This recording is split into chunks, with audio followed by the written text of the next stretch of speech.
dimanches de 14 heures à 15 heures. Foiré avec ses devinettes, des contes et des légendes. Manam, Tifti et Tindi. Pour mieux vulgariser la langue poulard. Foiré au cœur de la culture poulard à ne pas rater. Les dunes d'Udjeri, les Serrères et Diola ne seront pas en reste. Foiré, c'est avec Yaïkan Diallo tous les dimanches de 14h à 15h. Foiré, une émission culturelle, rien ne sera épargné de la culture poulard.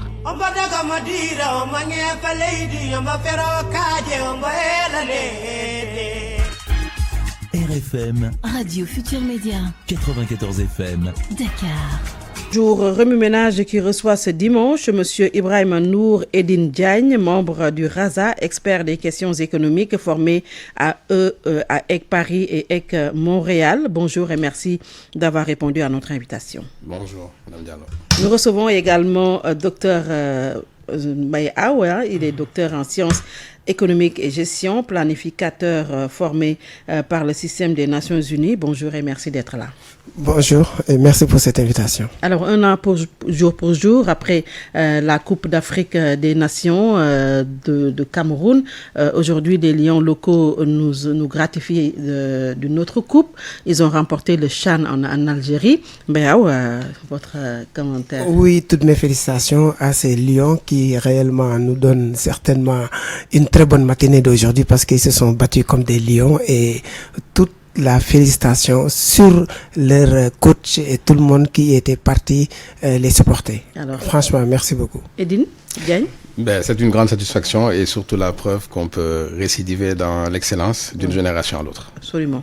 Et il faut quand même, cela veut dire que le football local doit être quand même beaucoup plus magnifié. Absolument, c'est une question de moyens, on le sait, mais il y a énormément d'efforts qui est consacré au football local et c'est important qu'aujourd'hui des joueurs locaux puissent gagner un championnat africain alors que d'autres pays avec beaucoup plus de moyens dans le football ont compétit et nous avons pu prendre la coupe.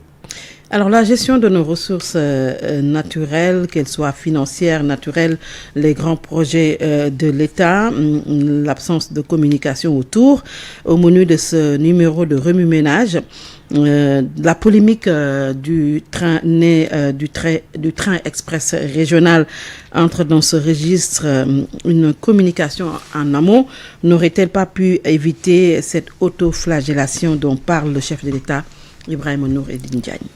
Oui, j'ai écouté en effet les propos du chef de l'État. C'est compréhensible que pour lui, une œuvre de cette importance ne soit pas décriée parce que les personnes n'ont peut-être pas la même appréciation que lui. Alors, en termes de communication, c'est important. D'abord, il faut toujours dépolitiser les questions économiques et d'infrastructure. Une fois qu'elles sont politisées, on ne peut pas ensuite faire en sorte que les personnes n'aient pas une appréciation politique de cette question. Maintenant, sur le plan strictement économique, les infrastructures et particulièrement le transport, c'est des secteurs dont on sait qu'ils ne sont pas rentables et qui doivent bénéficier du soutien de l'État parce que leur rentabilité n'est pas financière, elle est économique. Le transport qui marche, ça soutient d'autres secteurs qui marchent et c'est finalement ça, l'utilité de ces infrastructures. Le débat sur le coût, la maintenance, le partenaire, les négociations est un débat technique. Il y a des documents qui peuvent être appréciés et à la lumière de ces documents, on peut avoir une opinion tout à fait objective et ne pas traiter la question sous l'angle politique. Oui, on a entendu quand même Mbaye Aw, le président de la République, lors de la rencontre africaine ou internationale sur le financement des infrastructures en Afrique, revenir sur cette polémique née du terre. Ça n'appartiendrait pas, selon le Figaro, au Sénégal. Aujourd'hui, le président l'a dit, c'est l'autoflagellation qui empêche l'Afrique de se développer. C'est parce que nous n'avons pas souvent les informations qu'il faut que les gens se mettent à parler, peut-être. Oui, je pense bien que le chef de l'État a raison de sortir et de clarifier l'opinion publique sur cette appartenance du terre qui appartient à 100% au Sénégal. Mais si on analyse du point de vue économiste, tout est politique, hein, comme a dit M. Diagne. Il va falloir qu'on discute ici réellement des tenants et des aboutissants. Effectivement, relativement à une question de rentabilité, les investissements publics n'ont pas besoin d'être rentables, ils ont juste besoin d'être viables. Donc si du côté de l'économiste on doit analyser, on doit voir est-ce que les objectifs qui ont été fixés vont être atteints ou non. Je pense bien que l'un des objectifs principaux du TER, c'était le désengorgement de Dakar, parce que le Sénégal n'est pas que Dakar. Il fallait donc que les gens sortent, il faut inciter à la sortie. À ce jour, moi, je ne suis pas du côté financier, mais est-ce que les gens sont sortis de Dakar? Je ne pense pas trop. C'est là où maintenant on peut analyser au niveau de l'arbitrage. C'est vrai qu'il faut au Sénégal son TER, il faut au Sénégal son BRT, mais comment faire pour avoir de l'équité géographique et l'équité territoriale? Je pense bien que sur ce projet-là, il fallait revenir sur la tarification. Je pense bien que pour aller jusqu'à Rufisque, il faut 1500 francs, ce qui fait qu'un trajet 1500 aller-retour, ça fait 3000. Et sur le mois, ça fait 90 000 pour quelqu'un qui a un budget de moins de 150 000 de salaire. Ça lui cause un problème de supporter. Donc, il va préférer habiter à la Médina, habiter en ville et ne pas y aller. Emprunter l'autoroute également, c'est la même chose. Ça coûte cher aussi. Et c'est exactement ça. Donc, vu sur cet angle, il est grand temps à ce qu'on revienne sur le montage des projets d'un côté, mais de l'autre côté, sur l'utilité de ces projets au niveau des citoyens qui sont franchement extrêmement fatigués et navrés à dépenser des centaines de milliers pour aller et retour. Donc je pense bien que le chef de l'État en avait parlé, mais on a l'impression qu'il y a une différence entre sa parole et sa prise de décision. Retenez que les gens souffrent en bas et que le TER c'est bien beau, mais il serait intéressant que le prix soit 500 francs. De Dakar à Rufisque. Comme ça, celui qui avait une chambre de 80 000 à la Médina, 80 000 peut-être au niveau des SICAP, va accepter de sortir au-delà de Dakar et d'entreprendre même d'avoir une maison, d'avoir un logement et de venir en ville travailler. Mais tel que c'est fait, c'est pas mauvais, mais vous ne faites qu'arranger une certaine stratification sociale. C'est-à-dire les classes moyennes s'y retrouvent avec le TER, mais les classes les plus pauvres, jusqu'à présent, ils sont délaissés pour des comptes pour ces projets-là, aussi bien pour l'autre que pour... Mais peut-être que tout le monde pourrait y trouver son compte, Ibrahima Nour et Diagne. C'est parce que peut-être que c'est possible d'avoir des prix accessibles à tout le monde, mais dans la mise en œuvre ou même dans l'élaboration du projet, au plan technique, au plan financier, les personnes ressources ne sont pas mises à profit pour quand même pouvoir élaborer de tels grands projets de l'État. Alors, c'est un problème de cohérence, de compréhension et de communication.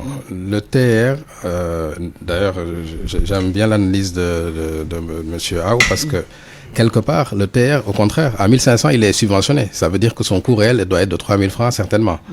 Et donc, s'il passe à 500, il sera encore sursubventionné. Au même moment où on enlève les subventions sur l'énergie, remettre de la sursubvention sur le TER n'est peut-être pas une priorité. Mais le TER est un moyen de transport, comme il l'a dit, pour les classes moyennes. Et aujourd'hui, la classe moyenne elle-même reste à être définie parce que, vu le coût de la vie au Sénégal, on ne sait même pas à partir de quel revenu on appartient à cette classe moyenne. Mais restons sur l'investissement. Il est fait. Le coût tient du prix qu'il a fallu payer et des moyens qu'il faut pour l'exploitation. Dans tous les cas, on n'arrachera pas le TER du Sénégal, faisant en sorte qu'aujourd'hui, en termes de planification, parce que ça sert à rien. Qui transporte le TER? Il transporte des personnes qui doivent avoir la capacité d'habiter dans des zones qui ont été aménagées pour cela. Et je pense qu'aujourd'hui, la planification urbaine, si elle existe, elle est inconnue. Et il est important qu'elle soit connue parce que quand aujourd'hui on doit conseiller un jeune de 20 ans ou 25 ans ou 30 ans sur l'endroit où il doit investir pour être propriétaire, on ne sait pas quels critères lui donner. C'est juste les promoteurs qu'il faut suivre, alors que la planification urbaine et le transport, c'est deux sujets qui vont de pair et sur lesquels on doit avoir une vision au moins de 20 à 30 ans. Et c'est ça qui fait défaut au Sénégal. On est toujours dans un temps contenu entre deux élections. On est rarement dans un temps de programmation stratégique permettant de mettre en cohérence tous ces éléments et de pouvoir savoir justement comment ces investissements peuvent-ils être amortis de façon tout à fait soutenable. Mais justement, quand on entend le président de la République Mbaye Aou dire que le TER nous appartient à 100%, pourquoi on devrait toujours être dans l'esprit de la subvention? Oui, l'esprit de la subvention, parce que l'État a un rôle régalien. L'État peut gagner de l'argent avec ses projets à but valorisable en vendant de l'électricité, de l'énergie, en vendant leurs ressources minières, en exploitation gazière et pétrolière, mais ceci doit être reversé dans le fonctionnement du budget de l'État, mais aussi à travers des transferts, mais au niveau de l'éducation nationale, au niveau de la santé publique, mais aussi au niveau social avec réellement ces transferts pour les gens les plus démunis. Mais comme on parle d'économie, c'est là où il faut maintenant revenir sur l'arbitrage qui a été effectué. Nous sommes à Dakar, entourés par de l'eau. Je pense bien que tout le monde a entendu que Dakar, c'est le nez sur oui. le nez d'oiseau. Hein. Donc, nous disons souvent que les gens qui viennent d'ailleurs sont des Kaw-Kaw, ne pas dire les villageois. Oui. Mais est-ce que ce ne sont pas les Dakarois qui sont les villageois? Parce que c'est ici qui est difficile d'accès. Donc nous sommes totalement fait encadrés et entourés par de l'eau. Donc il faut sortir, il faut effectivement sortir. Donc c'est là où on va reposer sur l'opportunité du terre. Est-ce que ces 1000 milliards pratiquement ne pouvaient pas faire une jonction ferroviaire sur les 46 départements Absolument. Que nous composons maintenant? Et c'est un peu le mal de la gouvernance de notre pays. Et ça, c'est pas de la gouvernance de Macky Sall seulement, c'est depuis nos indépendances. On a eu 4 à 5 présidents, je pense bien 4 présidents, mais tout commettent exactement les mêmes problématiques. Ils sont en train de résoudre des problèmes conjoncturels, alors que ce pays a besoin de politiques structurelles pour changer les structures de production. Donc, il faut que l'on sort totalement de Dakar. Je pense bien que on en a parlé partout où nous sommes partis. Vous ne pouvez pas développer ce pays avec Dakar comme capitale administrative, capitale économique. C'est pas possible. Il faut jouer sur l'équité territoriale. On a un pays qui est beau à voir pour les gens qui l'ont visité.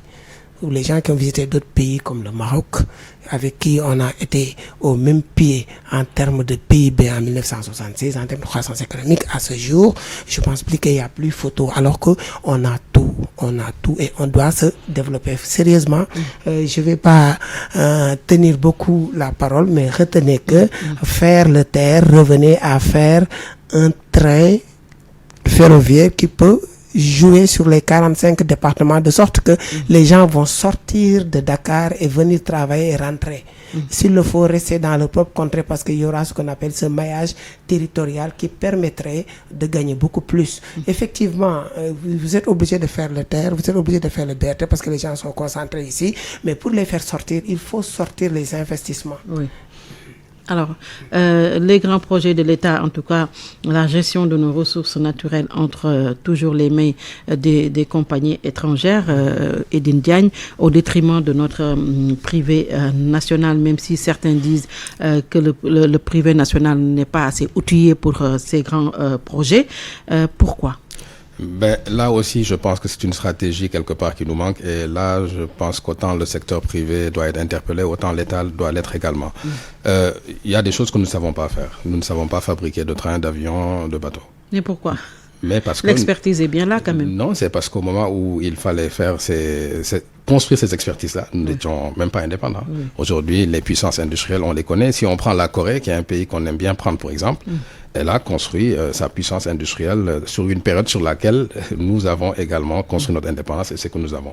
Mais la Corée du Sud, voilà, elle est quand même libérée d'une certaine emprise, alors que nous, nos pays se battent encore pour dire est-ce qu'on est indépendant ou pas. Mais restons sur la question que vous avez posée aujourd'hui. Moi, je considère que les choses que nous ne savons pas faire, il ne faut pas perdre de temps, il faut les faire avec ceux qui savent les faire.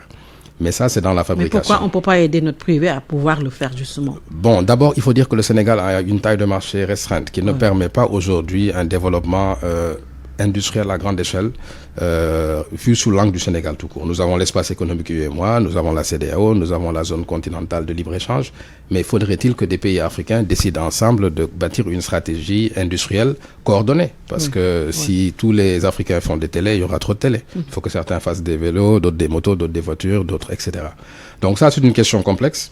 Et je pense qu'au niveau de l'Union africaine, c'est des débats qui ont toujours lieu. L'industrialisation de l'Afrique, c'est pas une question facile. Et un pays comme le Sénégal, peut décider de se spécialiser et de mettre les moyens qu'il faut pour y parvenir. Mais là, c'est une complicité qu'il faut entre un État stratège qui a un horizon long, parce que la Corée aussi a eu un régime politique avec une longue continuité, et ça garantit également la capacité à construire des choses.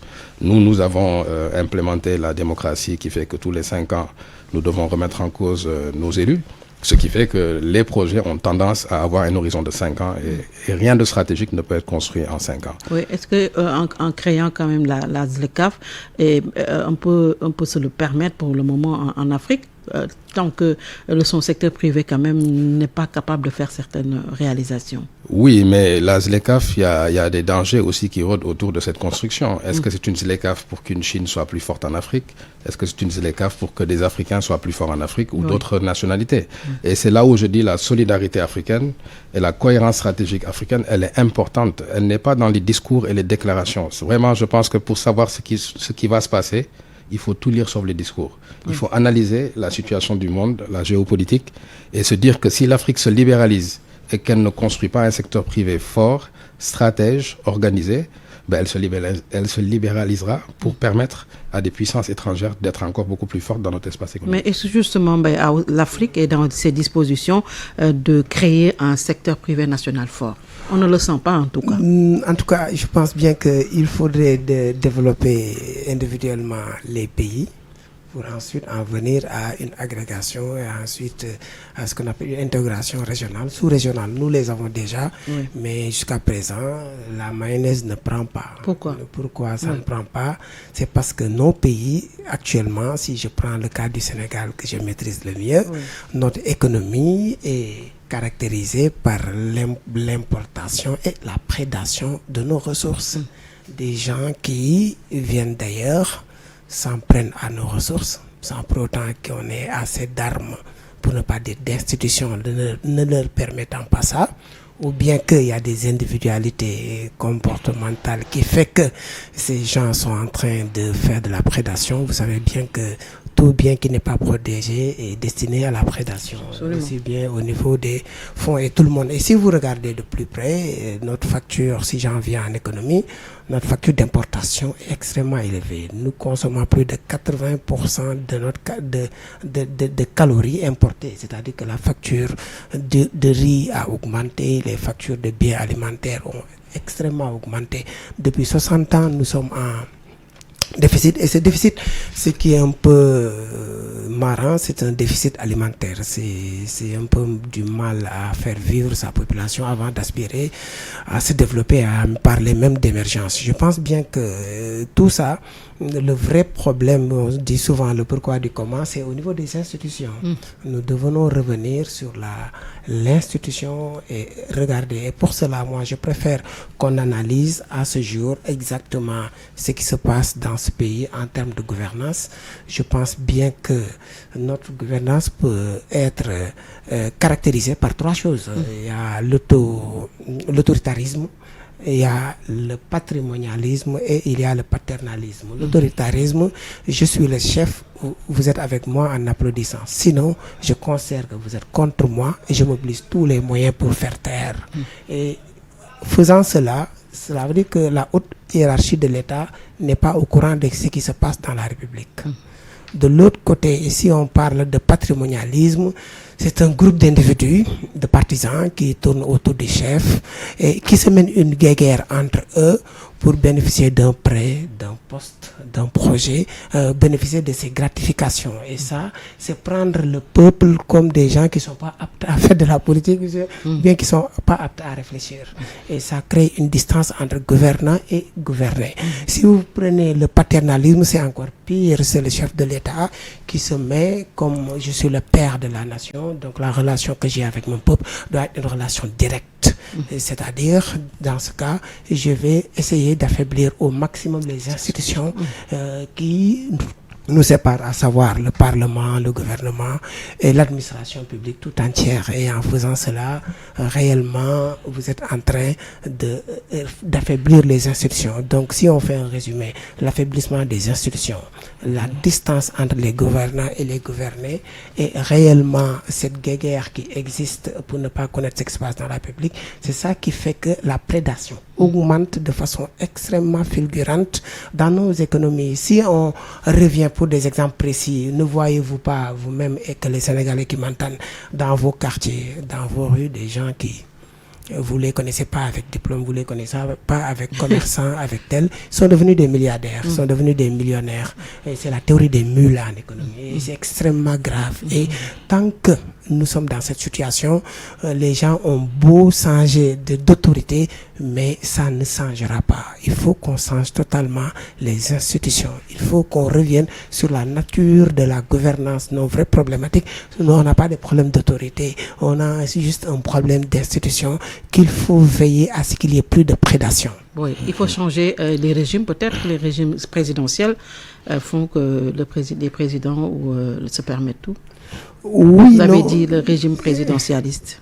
Oui, en réalité... Le paternalisme. Le paternalisme. Oui. Il faudrait revoir les régimes. Non, en réalité, il faut changer la gouvernance. Depuis 60 ans, on a les mêmes gouvernances qui produisent les mêmes choses. Absolument. Nous, on se rappelle très bien du temps d'Abdou Diouf que tout le monde aimait, finalement tout le monde détestait. On se rappelle d'Abdoulaye Wade que tout le monde aimait, finalement tout le monde détestait. Oui. Je pense que c'est le tour du président Wade et ce sera le tour de n'importe qui vous voulez. Et c'est le tour de Macky Sall. Ce sera toujours, on aura toujours... Oui, un éternel recommencement. Un éternel recommencement. Mais est-ce qu'on devrait alors s'étonner aujourd'hui, Ibrahim Nour et Din Diagne, si l'Afrique se réunit à Dakar pour réfléchir sur sa souveraineté alimentaire, également l'Afrique qui se réunit également à Dakar pour réfléchir sur comment financer ses infrastructures. 60 ans après les indépendances, nous sommes toujours derrière les financements étrangers. Oui, d'abord, je dois féliciter M. Aou pour son analyse très lucide. Oui. Et en fait, il a raison parce que parfois, on s'attaque à des personnes alors que c'est le système qui est malade. Oui. Et quand les personnes intègrent le système, elles le deviennent également. Alors, 60 ans après, moi, je me souviens toujours que j'avais regardé un documentaire qui m'avait fait rêver, qui s'appelait 20 ans d'indépendance. C'était en 1980. Et on pensait que réellement, franchement... 2000, franchement, on serait ailleurs. On y est toujours au même endroit. Il y a beaucoup de facteurs, hein, mais je pense que l'heure de la refondation a sonné. Ce que dit M. Aou est tout à fait pertinent. Ça ne sert à rien de faire du remplacement tant que le système lui-même, il est vicié. Parce que c'est le système qui est vicié, c'est le système qui produit des élites, le système qui permet... la gouvernance, qui est un système qui est vicié. Et même le système médiatique fait partie de la maladie. Hein. C'est une maladie globale. Oui, ça, c'est... Et donc, quelque part, il faut qu'on apporte des solutions lourdes. Et on n'a même pas le choix. Parce que quand on regarde la taille de la jeunesse et les attentes qu'il y a, et aussi le fait que le niveau de l'éducation a augmenté, on ne peut plus se permettre, avec des recettes qui sont pratiquement périmées, entretenir une population. Donc, ces questions que vous posez là, c'est vrai qu'il y a 60 ans, si on les avait prises d'une certaine manière, on les aurait résolues. La question alimentaire, vraiment, c'est une question qui aurait pu être résolue, mais depuis très longtemps. Les infrastructures, c'est un défi, on peut dire, parce qu'il y a les pays, les moyens financiers, c'est nouveau. Avant, le secteur privé n'était pas très impliqué dans le financement des infrastructures publiques. Aujourd'hui, il a pris l'exemple du Maroc. Le Maroc a multiplié, je ne sais pas par combien, ses kilomètres d'autoroute par année grâce à la logique de partenariat public-privé. Alors, on a un privé national, on a des finances qui sont disponibles au niveau local, régional et international. Il nous faut une forme d'organisation aujourd'hui qui nous permette de valoriser tout cela. Donc, je pense que c'est des sujets sur lesquels on risque de redoubler si on ne change pas fondamentalement le système, parce que notre système est un système pour, on va dire, permettre à un régime de rester. Ce n'est pas un système pour permettre à un pays de se développer. Alors, en tout cas, chez nous, on entend souvent les ministres de l'Agriculture qui passent nous dire que nous y sommes presque par rapport à la souveraineté alimentaire que nous avait promis quand même le président de la République et même le président Abdoulaye Wade. Je pense que si vous parlez avec des gens qui sont avisés, ils sont capables de voir la différence entre les surfaces emblavables, cultivables par rapport à la récolte réelle. Je pense bien que leur politique, souvent, c'est au niveau des potentialités et non pas au niveau des chiffres qui sont réels. De toutes les façons, pour qui veut voir les chiffres d'importation en biens alimentaires, la facture augmente d'année en année. Ça, c'est du visible. Je pense très bien qu'il est grand temps à ce que les gens fassent du sérieux par rapport au développement de notre système alimentaire, parce que le Sénégal a au moins plus de 2 millions de terres cultivables. Oui. On n'en a même pas encore consommé le tiers. Et il se trouve que les Sénégalais ont brillé de par la jeunesse de la population. Donc il est grand temps à ce que le système évolue pour que les gens qui doivent aller travailler les terres puissent aller travailler les terres. Et ça implique totalement ce qu'on appelle un changement de gouvernance. Et ce changement de gouvernance, normalement, pour moi, je suis en train de faire des propositions. Il faut au moins trois programmes. Le premier, c'est la refonte et la reformulation totale de toutes nos institutions. Et quand je dis nos institutions, c'est totalement le système démocratique que vous êtes en train de parler de tout à l'heure. Il faut qu'on revienne sur la refonte de l'État, aussi bien au niveau des institutions locales, au niveau des institutions centrales, au niveau des institutions régionales. Et ça, nous en sommes obligés de le faire, parce que n'oubliez pas que actuellement, je pense que nous sommes entre 100 et 150 000 étudiants sortis de nos universités et de nos instituts publics et privés. Et quand feront-ils ces gens-là? Ils ne pourront pas travailler. Le chômage. Si l'État a préféré un peu être dans la logique inflationniste, ils ont délaissé complètement le chômage. Les gens n'en parlent pas. Actuellement, nous sommes à 24% de taux de chômage. Et en ville, c'est-à-dire le chômage urbain est encore à moindre risque à 19%, mais le chômage au niveau des régions, c'est à 29%. Donc, l'État a tout à revenir sur ça. Et le deuxième programme, c'est de revoir... Mais la parade pour ce chômage, ce taux de chômage, pourrait être quand même un retour à la terre si l'État affiche une réelle volonté pour ça. Oui, parce qu'on a vu, je pense. Nous avons de l'eau, nous avons des terres. Cette semaine-ci, il a dirigé un peu tout ce qui est infrastructure. Les infrastructures, oui, c'est bon. Je pense bien qu'il n'y a pas mieux que ça, mais il y a encore quelque chose qu'on doit discuter. En réalité, les infrastructures au niveau...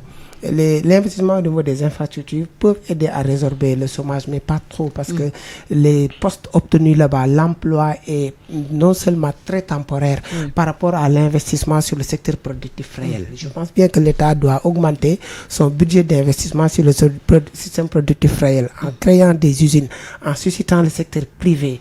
Et pour cela, il va falloir organiser même le financement des PME, PMI avec naturellement un système, c'est pas un système de banque, un système d'incitation qui permet au secteur privé d'employer réellement nos sorties des universités, parce que actuellement, si vous voyez très bien, la rue risque d'être extrêmement bondée de chômeurs, et ça, je ne pense pas que le Sénégal puisse avoir une politique d'emploi qui est visible sur le terrain. Jusqu'à présent, on n'en a pas vu. On brille de par nos infrastructures. Nous avons quand même l'ADER, nous avons quand même d'autres systèmes de financement, l'ADER, le FONGIP et tout, mais malgré tout, on dirait que ça reste encore. En fait, je rebondis un peu sur ce qu'il a dit. Déjà, le chômage, c'est un problème, mais ce n'est pas le seul problème, parce que les travailleurs pauvres, aujourd'hui, c'est presque 40%. En fait, on s'attarde sur le chômeur, mais parfois même le chômeur a un confort de vie supérieur aux travailleurs pauvres. Et ça, c'est le problème de la vie qui coûte cher et des salaires qui sont bas. L'État a récemment augmenté le salaire des fonctionnaires, mais le secteur privé ne peut pas suivre. Pourquoi le secteur privé ne peut pas suivre? Parce que le secteur privé, il lui faut... En tout cas, nous attendons, une augmentation de salaire. Voilà, mais vous savez que les augmentations de salaire ne peuvent être basées que sur une réalité pour une entreprise économique. Hein. Vous ne pouvez pas augmenter si vous n'augmentez pas votre valeur. Donc l'État doit être un créateur d'opportunités. Et c'est là où je pense que l'agriculture est un élément important. Mais les infrastructures également sont un levier pour générer des opportunités. Donc le rôle d'un État, c'est de générer des opportunités, et ces opportunités-là, c'est elles qui créent de l'emploi, des possibilités d'entrepreneuriat et des revenus. Alors si on a une concentration de beaucoup de moyens financiers sur très peu de personnes, ce qui répond à ce qu'il avait dit, on est un pays avec un tableau où on a beaucoup de milliards, mais en réalité, on ne produit pas d'opportunités, parce que c'est les mêmes personnes qui se renforcent. Et si on atomise les ressources financières au niveau de plusieurs entreprises, de l'économie pour générer ces opportunités. Là, non seulement on résout le problème de l'emploi, mais également, à force de pousser vers une classe moyenne, on diminue le taux de travailleurs pauvres. Et c'est ça aujourd'hui le défi, je pense, du Sénégal, c'est qu'on a une lecture un peu biaisée à travers des chiffres agrégés qui ne correspondent pas à la réalité sur le terrain. Alors, est-ce qu'aujourd'hui, une question simple, le Sénégal peut nourrir le Sénégal, même si c'est à long terme? D'abord, c'est nous qui avons pris la décision, ou le colon qui l'a pris à notre place, de nous faire manger ce que nous ne produisons pas. Oui. Si aujourd'hui, un président de la République décide qu'on arrête le riz, moi j'applaudirais. Mais ce président, il lui resterait 2 ou 3 semaines au palais.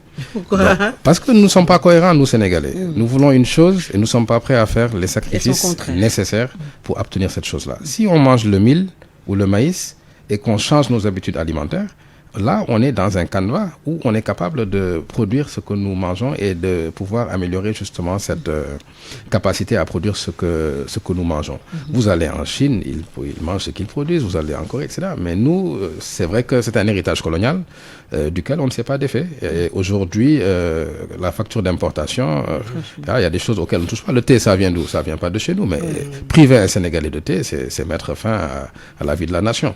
Donc, c'est pour dire qu'on a beaucoup d'incohérences. Et ces incohérences-là, il faut qu'à la fois le gouvernement, quel qu'il soit, puisse incarner que ce changement radical à tous les niveaux est nécessaire et que la population puisse également avoir la même conviction et qu'un pacte de confiance permette de refonder le Sénégal. Mais tel qu'on est parti, c'est vraiment changer de nom pour refaire les mêmes choses. Mais pourtant, le Covid-19 et la guerre russo-ukrainienne nous ont montré quand même qu'il est impératif de mettre fin à ces incohérences dont parle Edine. Oui, le système a alerté, pas moins de 2 à 3 fois, mais comme l'a dit M. Diagne, effectivement, il a parfaitement raison. Les tendances de consommation sont extrêmement lourdes. Le Sénégalais, même s'il est milliardaire, il ne faut pas l'empêcher de prendre son riz à midi. Ça, je pense bien que les gagnants n'en discutent vraiment pas. Mais quand même, si on revient sur le passé, saviez-vous que le Sénégal était autosuffisant avant les indépendances? Oui. Le Sénégal était autosuffisant parce que nous, on consommait beaucoup plus de mil que de riz. Et saviez-vous que l'origine du franc CFA que vous voyez, ça fait partie, c'est une monnaie agricole. Donc, ce sont les gouverneurs qui ont pu changer ça parce qu'ils avaient besoin de notre arachide. Donc, il fallait changer la production d'arachide. Il fallait augmenter la production d'arachide et pour remplacer la production de mil. Mais ça fait plus de 60 ans qu'on est là, on consomme du riz qu'on ne parvient pas à cultiver. Et pourtant, on a assez de moyens pour cultiver le riz à grande échelle. Comme on a besoin de ça, il fallait le faire. Oui, comme vous l'avez dit, M. Diagne, effectivement, le président Diouf, on se rappelle bien des nouvelles politiques agricoles, nouvelles politiques industrielles, pour retourner sur le mil, des choses comme ça. Mais les gens n'ont pas mangé ce type de pain-là. Donc les gens ont déjà l'habitude de consommer ça. L'étape à la pas. Donc moi, je ne suis pas... Oui, l'étape à la pas là. Les gens n'ont pas pris. Okay? Donc pour moi, exactement, ce qu'il faut faire, c'est de s'adapter et qu'on a les moyens de s'adapter par rapport à la consommation actuelle et d'arrêter naturellement d'importer et que toute notre économie est basée sur ça et ça fait peur, ça fait extrêmement peur et que naturellement il est grand temps à ce qu'on revienne sur l'agriculture à grande échelle et essayer d'avoir un système cadastral extrêmement puissant parce que actuellement ce qui tourne autour de la terre n'est pas du tout clair et ça il va falloir qu'on essaie de vérifier. Moi j'ai pris des informations des gens, des personnes humaines sénégalais, normal, quelqu'un qui te dit qu'il a plus de 400 hectares, il a plus de 500 hectares dans ce pays-là, mais où nous en sommes. La question du foncier. Mais c'est pas possible. Et tout ça, c'est un problème d'institution. Il va falloir que cette prédation soit arrêtée. Parce qu'on ne peut pas prendre 400, 500 hectares et on met le nom de Demba Diagne ou de Moussa Diagne. Pour rester dans les Diagne. Sachant, oui, pour rester dans les Diagne. Sachant que nous sommes mortels. Sachant que, vous voyez, il faut qu'on ait une... Mais c'est à l'État de mettre de l'ordre dans tout ça. C'est le système de gouvernance qu'il faut revoir. C'est-à-dire les comportements individuels et collectifs doivent être revus et regardés. Vous, Binta, vous me donnez un chèque de 100 millions. je pars à la SGBS. Normalement, la SGBS ne devrait pas me donner ce montant Ouais, tant absolument. que je n'ai pas un compte à la SGBS. Vous me donnez un montant même inférieur, je pars dans une autre banque. Je ne devrais pas prendre cet argent tant que je n'ai pas de compte là-bas. De sorte que M. Aou aura un compte partout. Sur les 3-6 mois, on saura exactement quelles sont ses exactions financières. Parce que les actuelles instructions que nous avons, on a des systèmes de contrôle. Mais des systèmes de contrôle pas a priori. C'est après. C'est-à-dire qu'on constate que tel a été. Vous avez vu la Cour des comptes qui est sortie cette année. On va en parler dans un instant. En tout cas, je vais poser. Edine Diagne, hier, mon père m'a trouvé à la maison. Il m'a dit, je pense qu'il avait écouté la bande-annonce de la radio, et il m'a dit, demande à tes invités pourquoi le président Macky Sall n'a pas porté plainte contre le Figaro s'il juge que ce qu'ils ont écrit, c'est faux. Là n'est même pas le sujet. Pour moi, c'est de la communication. Hein. Les journaux font des articles et c'est des opinions. La réalité est là. Moi, je dis, il y a des contrats, il y a tout ce qu'il faut pour être édifié. La qualification, est-ce que ça nous appartient? Ça ne nous appartient pas. C'est une qualification qui, pour moi, n'a pas d'enjeu. L'enjeu, c'est l'infrastructure dont nous disposons. Bon, si j'étais porte-parole ou avocat du président Macky Sall, je vous aurais répondu. Mais à mon avis, je dirais que la question n'est pas est-ce que le Figaro a raison ou tort. La question, c'est ce que nous faisons de ce que nous avons, comme nous le voulons, conformément à qui nous sommes. C'est ça, en fait. Et ça rappelle toujours le débat de la refondation aujourd'hui.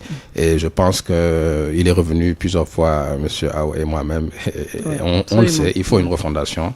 Il faut revoir les choses de façon différente. Les questions sur lesquelles nous nous attardons sont les questions les moins importantes. Aujourd'hui, 150 000 jeunes qui sortent des universités et qui n'ont pas d'opportunité. Ça, c'est le débat central. Parce que ce sont nos enfants, ce sont nos cousins, ce sont nos frères. C'est pas la couleur du train et est-ce qu'il appartient au Figaro ou à je sais pas qui d'autre, quoi. Donc, recentrons le débat sur les vraies questions.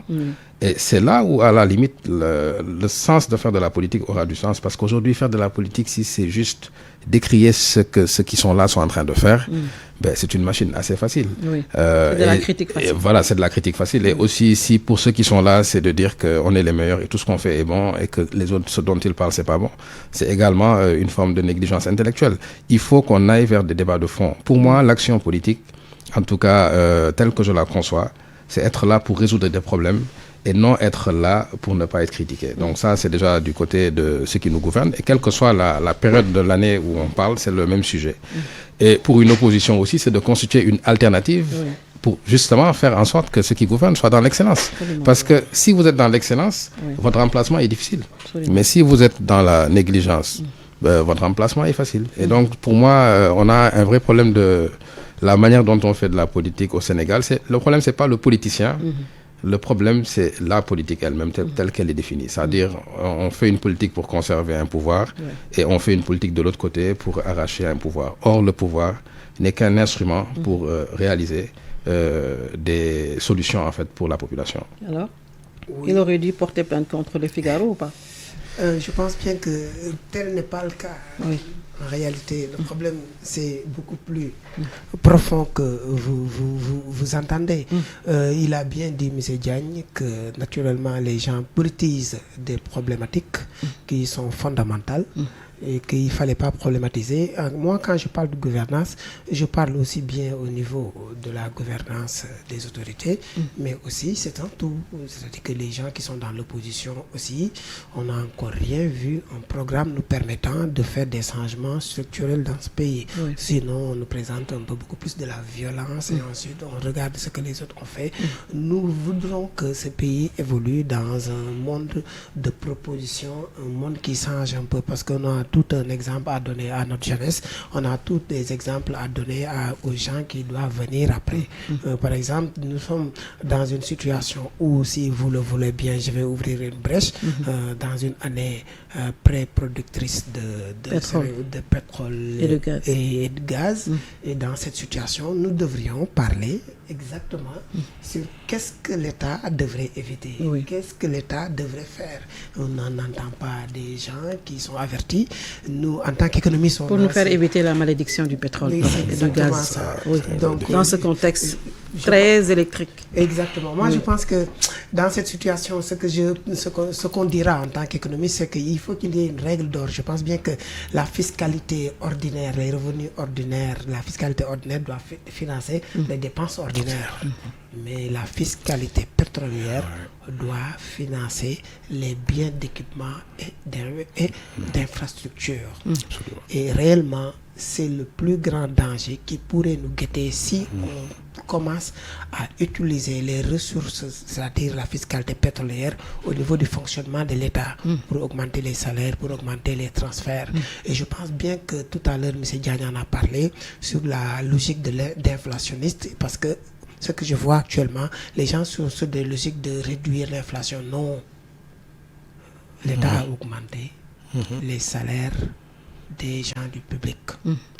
Ils n'ont même pas augmenté les salaires des travailleurs, des collectivités locales qui sont toujours en grève. Je leur fais un clin d'œil, mais je vous en prie. 10e plantation. Voilà, mais ça, c'est pas normal.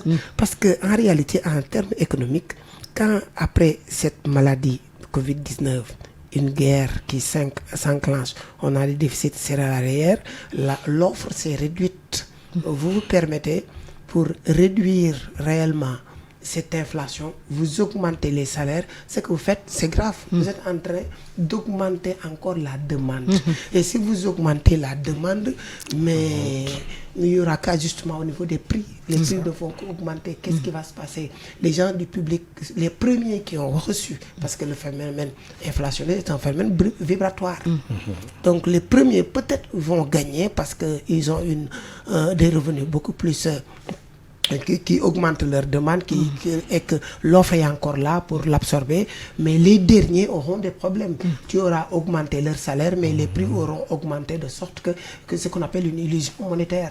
Et maintenant, dans ce pays où vous augmentez pour le public et vous n'augmentez pas pour le privé, comme vous le dites, c'est deux poids, deux mesures. Et c'est exactement ça. Donc, en mettant de l'huile sur du feu, tu ne fais qu'embraser encore.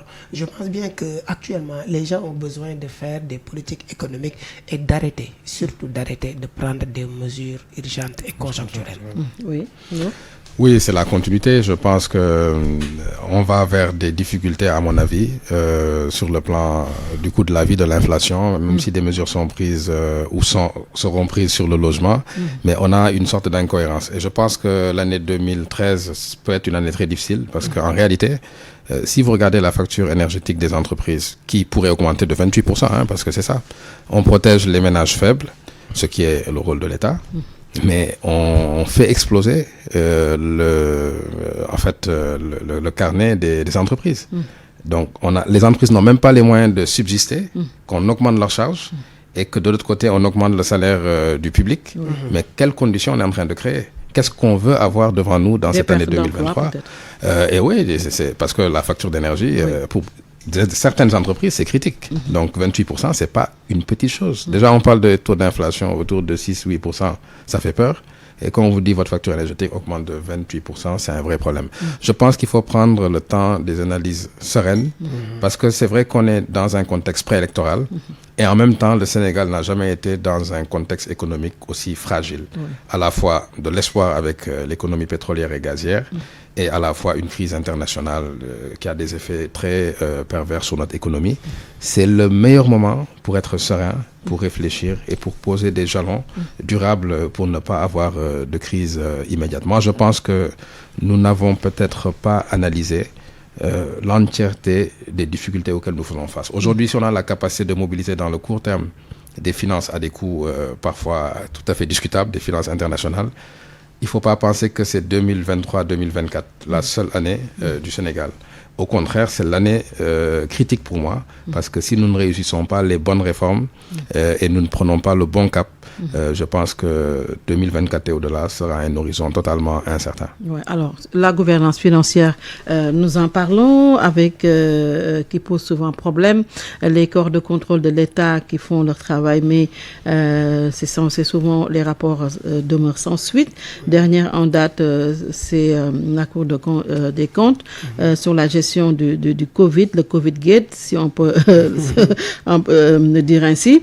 On s'enlise également à la 40 43e place sur 100 d'après l'indice de perception de Transparency International. Nous sommes toujours dans la zone rouge. Également, on occupe en même temps la 9e place dans le classement Mo Ibrahim par rapport à la gouvernance globale du régime de Macky Sall. Comment analyser tout cela?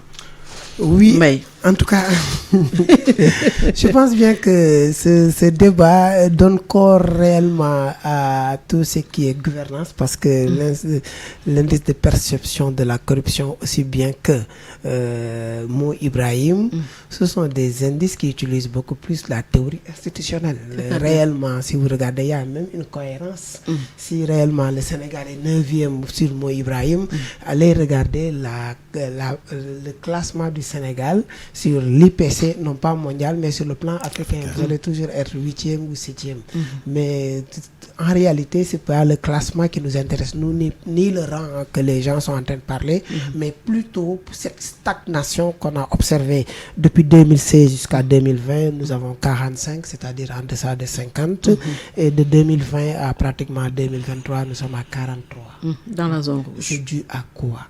Cette stagnation, c'est dû réellement à cette mauvaise utilisation, et que nos institutions sont grippées, c'est-à-dire que c'est comme le moteur d'une voiture qui est grippé et qui a des problèmes que les gens vont passer par là.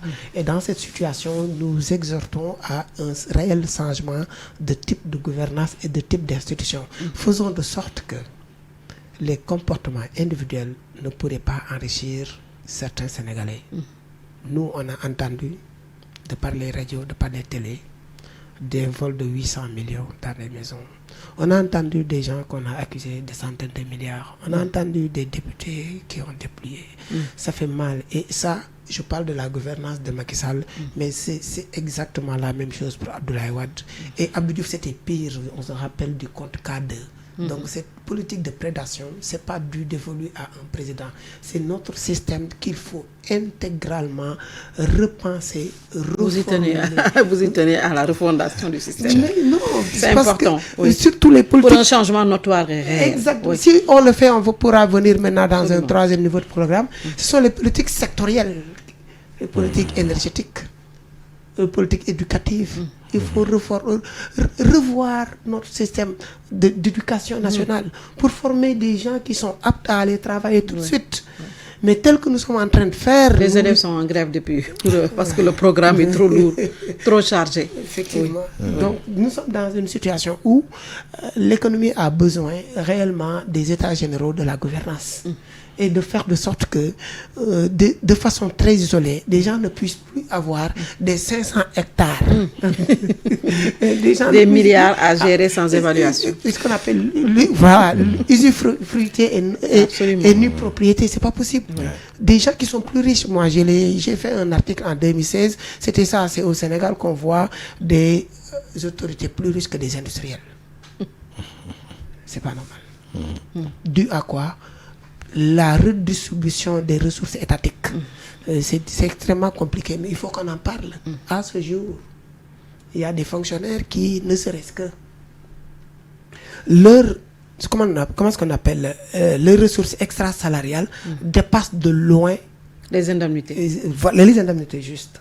Maintenant, ils mettent maintenant les gens qui sont dans les institutions, comme vous êtes le président de l'Assemblée nationale, vous êtes le Premier ministre, vous êtes à la présidence, vous êtes le président. Allez voir ces montants. Allez voir comment est-ce qu'on doit revenir et revoir comment est-ce que ces institutions doivent être reposées sur la table et discutées. Et des questions fondamentales. Edine, sur cette gouvernance financière, qui pose quand même problème. Je pense que je vais repartir de la base. À l'école, on nous apprend, et aux élèves, si on vous prend à tricher, on ne vous maintient pas dans la classe ou dans l'école. Je pense que les règles, on les apprend dès qu'on est très jeune, que lorsqu'il y a des règles, elles sont faites pour être respectées. Et je pense que c'est ça la sacralité de la gouvernance. C'est qu'il faut qu'il y ait des règles pour lesquelles on n'a même pas besoin de dire est-ce qu'il va se passer telle chose ou est-ce qu'il se passera telle autre chose. De facto, les règles qui sont édictées sont applicables. Et aujourd'hui, c'est là où on pêche. Et je pense que ce n'est pas un régime qui est ciblé. Mais il faut dire que ça va de façon exponentielle. De plus en plus, ce n'est pas un problème de contourner des règles. c'est juste d'avoir la bonne couverture qu'il faut pour le faire. Et on a vu que la plupart des affaires judiciaires qui concernent la gouvernance au cours des 10-15 précédentes années, pour ne pas rester dans le temps du président Macky Sall, ont toujours été de façon diversifiée. Selon que vous soyez dans le régime ou pas, vous avez droit à une justice différente. Donc cela n'est pas en faveur d'une confiance entre le citoyen et l'État. Et cette confiance, si elle n'existe pas, il n'y a plus rien. Le seul lien aujourd'hui qui nous réunit, c'est la confiance. Si la confiance est rompue, on n'a plus de lien. C'est juste des rapports de force. Et la force, elle ne sert à rien parce que tôt ou tard, elle faiblit. Oui, en attendant de trouver cette restauration de cette confiance, comment faire justement pour aider les Sénégalais côté social? C'est quand même grave, la situation sociale. Oui, la situation sociale est endémique, on dira. Naturellement, comme il l'a si bien dit, nous, pour gérer même cette gouvernance financière, ces bourdes financières qu'on entend par-ci par-là, et dans le temps, ça fait beaucoup, un nombre d'années. Moi, je suis un professeur et j'ai même, dans le cadre d'un séminaire, proposé à une université le cours d'éthique économique, parce que les étudiants qui sont en ordre de sortie, c'est eux qui vont diriger après, pour ne pas que ces gens puissent avoir les mêmes comportements, faire de l'éthique économique naturellement, pour ne pas que les gens s'enrichissent de façon démesurée. On doit vivre et montrer. On a besoin d'hommes d'État et non pas d'hommes politiques, je pense bien. Maintenant, sur Très rapidement, quelques secondes. Ah bon? Oui. Sur la facture sociale. Oui. Sur la facture sociale, on a besoin à ce que l'État puisse remettre le pays dedans. Avant les indépendances, on parlait de l'Empire du Cayor, du Saloum, les Nyuminka, et que depuis que les colonisateurs sont partis, les gens sont restés à Dakar, c'est pas normal. Nous dirons aux gouvernants de remettre notre pays dedans. C'est ça. Merci beaucoup. Sur Dakar. Au docteur en sciences économiques et gestion, planificateur formé par le système des Nations Unies. Merci. Merci également à Ibrahim Nour et Edine Diagne, membre du RASA, expert des questions économiques formé à HEC Paris et HEC Montréal. Merci d'avoir suivi